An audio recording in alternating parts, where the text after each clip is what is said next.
जी अस्सलाम वालेकुम, कैसे हैं आप?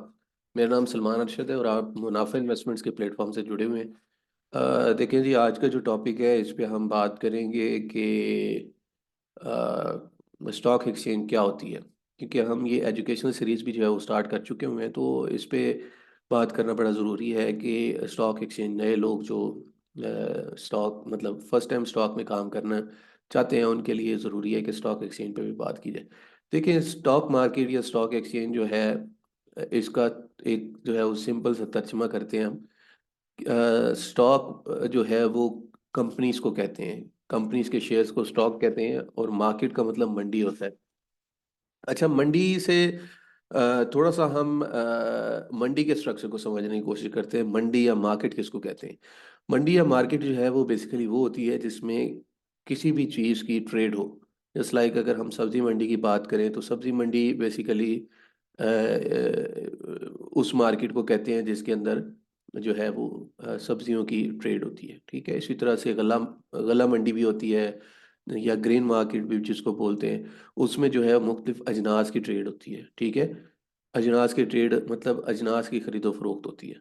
मतलब एक मार्केट प्लेस को जो है वो मंडी कहते हैं, और उस पे जो भी चीज़ ट्रेड हो रही होगी उसका नाम जो है वो उसके साथ जुड़ जाएगा। जैसे सब्जी मंडी है, जैसे गला मंडी है, इसी तरह से स्टॉक मार्केट वो मार्केट या मंडी होती है या वो बाजार होता है जिसमें कंपनीज के शेयर्स की खरीदो फरोख्त होती है।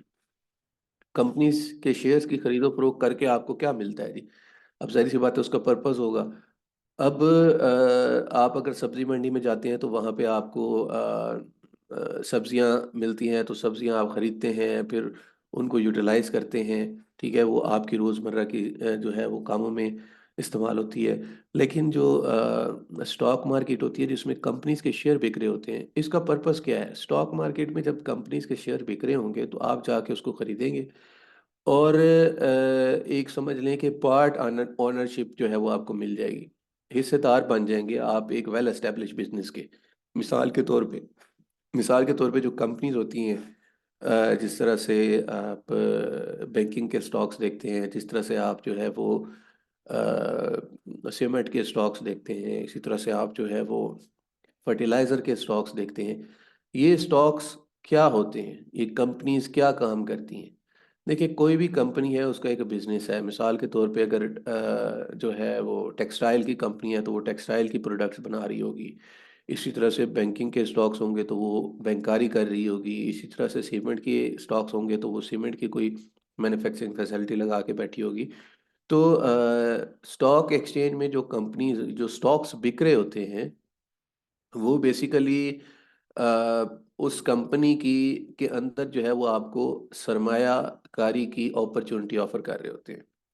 मिसाल के तौर पे आपने यूबीएल के शेयर्स खरीद लिए, तो यूबीएल के शेयर्स खरीदने के साथ आपकी एक यूबीएल के अंदर एक पार्ट ऑनरशिप बन गई, या एक समझ लें कि एक पार्शल जो है वो ऑनरशिप जो है वो आपकी मिल गई। जितने आपके पास शेयर्स होंगे, प्रोपोर्शनेट टू योर शेयर, जितने आपके पास उस कंपनी के शेयर्स होंगे उतना ही उस कंपनी का सालाना मुनाफा भी आपको मिलता रहेगा। अच्छा, इसमें एक मज़े की बात यह है कि जिसने ये कंपनी बनाई वो सिर्फ उसके डिविडेंड्स ही ले सकेगा, यानी उस कंपनी का मुनाफा ही वो आप अपने तक जो है वो इंजॉय करेगा।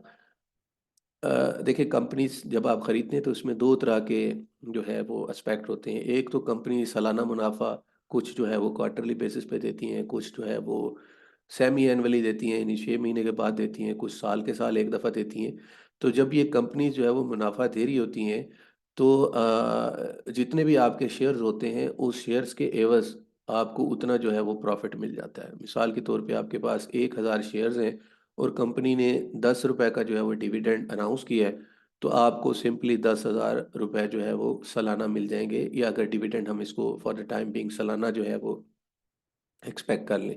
दूसरा ये है कि जब इस कंपनी को आप मार्केट में खरीदते हैं तो इसका रेट भी बढ़ता है। तो वो रेट का बढ़ना जो है वो सिर्फ आप इंजॉय करते हैं। जिसने कंपनी बनाई वो तो उसके सिर्फ प्रॉफिट्स को इंजॉय कर रहा होगा, लेकिन जो उस कंपनी का रेट बढ़ रहा होगा तो वो कंपनी के रेट बढ़ने का जो फायदा है वो भी आपको हो रहा होगा। तो ये पार्ट ओनरशिप जो है वो स्टॉक्स में आप जो है वो कर सकते हैं। और स्टॉक एक्सचेंज जो होती है ये किसी भी आप कम समझ लें कि मईशत का एक रिप्रेजेंटेशन होती है, क्योंकि इसमें मोस्टली बड़े जो शेयर होते हैं, यानी वेल एस्टेब्लिश बिजनेस, ये वो नहीं है कि स्टार्टअप कोई आ गया और उसने स्टॉक में लिस्टिंग करवा ली। ऐसा नहीं होता, बल्कि ऐसा होता है कि वेल एस्टेब्लिश बिजनेस जो है वो स्टॉक के साथ जुड़े होते हैं। और ये वेल एस्टेब्लिश बिजनेस जो है वो इनकी एक हिस्ट्री होती है। अब ऐसा नहीं है कि कोई भी कंपनी अगर अपना आईपीओ करवा रही है तो वो ऐसे मुंह उठा के आके आईपीओ करवा लेगी, ऐसा नहीं होगा। इनिशियल पब्लिक ऑफर, यानी कोई भी कंपनी, अगर फॉर एग्जांपल मैं कोई एबीसी कंपनी चला रहा हूँ और मैं ये चाहता हूँ कि उसको मैं पब्लिक को उसका पैसा उसको जो है ऑफर करूँ और उससे कुछ ना कुछ सरमाया जो है वो रेस कर लूँ, तो मैं उसको उस कंपनी को स्टॉक एक्सचेंज पे आके लिस्टेड करा लूँगा। जब वो कंपनी स्टॉक एक्सचेंज पे आके लिस्टिंग हो जाएगी तो उसके जो शेयर्स हैं वो मेरे लिए, यानी मेरे जो शेयर्स हैं कंपनी के, वो मेरे पब्लिक को जो है वो जनरल पब्लिक को जो है वो ऑफर होंगे। तो जनरल पब्लिक उसमें हम उनको शेयर्स दे देंगे और उनसे पैसा ले लेंगे। जाहिर सी बात है, वो पैसा लेके हम उससे कारोबार करेंगे और फिर उस कारोबार का जो भी फ़ायदा होगा, जिसको हमने शेयर्स दिए हुए हैं, यानी जो हम शेयर्स मार्केट से, स्टॉक मार्केट से ख़रीदते हैं, उसका जितना भी मुनाफा होता है, नफ़ा होता है, वो हमें हमारे शेयर्स के एवज जितना भी प्रॉफिट होता है वो हमारे प्रोपोर्शनेट टू आवर क्वांटिटी जो है वो मिलता रहता है। तो स्टॉक एक्सचेंज जो है ये एक जो है, मतलब इसको अगर मैं समराइज करूं तो स्टॉक एक्सचेंज जो होती है वो बेसिकली कंपनीज को ऑफर करती है सेल और परचेज के लिए। तो स्टॉक एक्सचेंज, जैसे पाकिस्तान स्टॉक एक्सचेंज, ये प्लेटफॉर्म है। अब यहाँ पे अगर आपने इन्वेस्टमेंट करनी है तो कैसे करेंगे? सबसे पहले तो इन्वेस्टमेंट करने के लिए आपको स्टॉक एक्सचेंज के किसी न किसी एजेंट के पास जाना पड़ेगा। तो वो एजेंट कौन होता है? वो ब्रोकर आपका एजेंट होता है। आप ब्रोकर के पास जाते हैं, अपने जो है अकाउंट उसके पास ओपन करते हैं। अकाउंट ओपन करने के लिए आपकी नो योर कस्टमर केवाईसी होती है। केवाईसी कैसे होती है? आपकी सोर्स ऑफ इनकम, आपकी फाइनेंशियल्स, आपकी जो है आपकी सीएनआईसीस, और इसके साथ साथ आपके बैंक्स, ये सारी डिटेल ब्रोकर्स आपसे जो है वो लेते हैं और उसकी बेसिस के ऊपर आपका जो है वो अकाउंट खुल जाता है। जब ये अकाउंट आपका खुल जाता है तो फिर आप फ्रीली आराम से स्टॉक एक्सचेंज में बाइंग सेलिंग कर सकते हैं। तो ब्रोकर्स के पास जाना बड़ा ज़रूरी है और ब्रोकर्स अच्छे सेलेक्ट करने चाहिए, क्योंकि जिस भी फाइनेंशियल आप इंस्टीट्यूट के साथ जुड़ने जा रहे हैं, उसकी अगर क्रेडिबिलिटी ठीक नहीं है तो उसमें ऐन मुमकिन है कि आपका सरमाया जो है वो स्टेक पे लग सकता है। तो एक मैं और भी इंशाल्लाह वीडियो बनाऊंगा जिसमें मैं बताऊंगा कि आप अच्छे ब्रोकर का इंतखाब जो है वो कैसे कर सकते हैं। और इसी तरह से मैं आपको एक और वीडियो में बताऊंगा कि आप सीडीसी इन्वेस्टर अकाउंट कैसे खोल सकते हैं।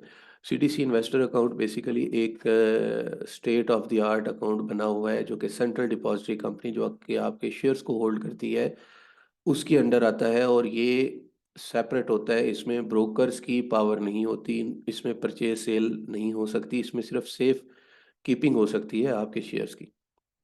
तो सीडीसी इन्वेस्टर अकाउंट भी जो है वो आप अगर नए इन्वेस्टर हैं तो ज़रूर खुलवाना चाहिए। और इसके साथ साथ जो है वो स्टॉक एक्सचेंज में जब आपका ये सीडीसी इन्वेस्टर अकाउंट और ब्रोकर अकाउंट ये सारा कुछ खुल जाता है, तो उसके बाद आपके पास जो है वो देखना आपने ये होता है कि अब आपने इन्वेस्टमेंट कैसे करनी है। तो इन्वेस्टमेंट करने के लिए आपको डिसीजन मेकिंग जो है वो करना बड़ा ज़रूरी है। अगर तो आप बिल्कुल फ्रेश हैं और मार्केट में बिल्कुल नए आए हैं, आपको पता नहीं है फाइनेंस किस तरह से काम करता है, तो कोशिश करें कि अपना जो है अकाउंट पहले म्यूचुअल फंड्स के साथ स्टार्ट करें। क्योंकि म्यूचुअल फंड जो होते हैं ये आपके बिहाफ पे फंड मैनेजर जो है वो डिसीजन मेकिंग कर रहे होते हैं।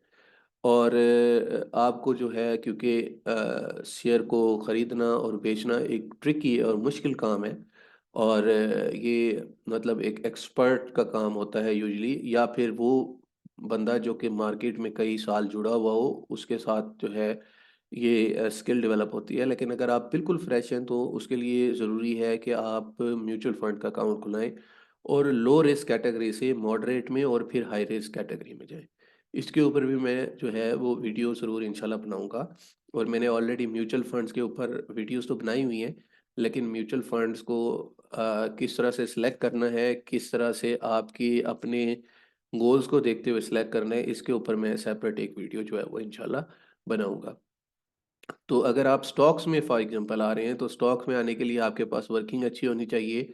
आपका जो वर्किंग का स्टाइल है वो फंडामेंटल पे बेस्ड होना चाहिए मेजरली। ठीक है। तो फंडामेंटल एनालिसिस कैसे करते हैं, ये वो भी इन वीडियोस की एक सीरीज मैंने चलाई हुई है, जिसमें फाइनेंशियल स्टेटमेंट को पढ़ना जो है वो सिखाया हुआ है, जिसमें 3 सेगमेंट्स जो है वो आप उनके ऊपर ज़रूर जाएं और उनके 3 सेगमेंट्स को पढ़ने की कोशिश करें।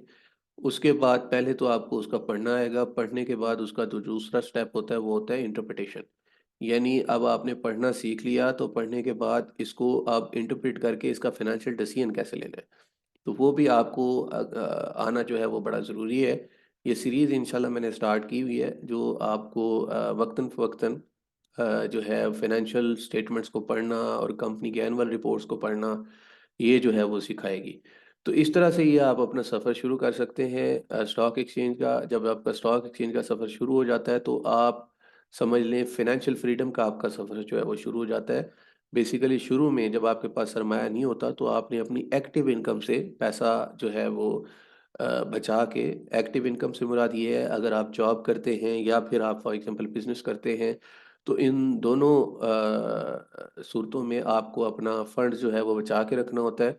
जब आपके पास ये फंड्स बचते रहते हैं, तो आप इनको कंपनीज के शेयर्स में लगाते हो और कंपनी के हिस्सेदार बन जाते हो। फिर उन कंपनी से डिविडेंड्स भी आपको आते हैं और उधर उधर से आपको कैपिटल गेन भी आता है। तो वो आपकी बेस जो है वो बढ़ती जाती है। फिर 5 साल, 10 साल, 15 साल बाद जब आप रिटायरमेंट की एज में पहुंच जाते हो, तो आपके पास एक हैंडसम जो है वो अमाउंट होती है, जो आपके रिटायरमेंट को फाइनेंस करती है। यानी आप रिटायरमेंट के बाद बगैर कुछ किए जो है वो अपनी ज़िंदगी गुजार सकते हैं। या फिर आपने अगर अर्ली एज में, यानी 15 से 20 साल की एज में, जो कि मैं रिकमेंड करता हूँ कि करना चाहिए ये काम, अगर उस एज में आपने ये स्टार्ट कर लिया है, तो फिर उसके जो नताइज हैं वो बहुत अच्छे निकलते हैं और आपको फाइनेंशियल फ्रीडम जो है वो जल्दी मिल जाती है। देखिए, फाइनेंशियल फ्रीडम के हवाले से एक चीज़ हमेशा याद रखें कि फाइनेंशियल फ्रीडम जो है वो हमेशा वक्त के साथ आती है, ये ओवरनाइट नहीं आती। तो इसलिए आप बहुत ज़्यादा रिस्की काम करने की बजाय अपने आप को फोकस रखें और अपने आप को जो है अच्छे फंडामेंटल साउंड स्टॉक्स में इन्वेस्ट करके उससे जो है वो एक रेगुलर अर्निंग कमाए और उस अर्निंग को उस अपनी इन्वेस्टमेंट का पार्ट बनाए, जिसको हम कंपाउंडिंग कहते हैं। तो कंपाउंडिंग के ऊपर भी इंशाल्लाह मैं वीडियो जो है वो आने वाले दिनों में बनाऊंगा।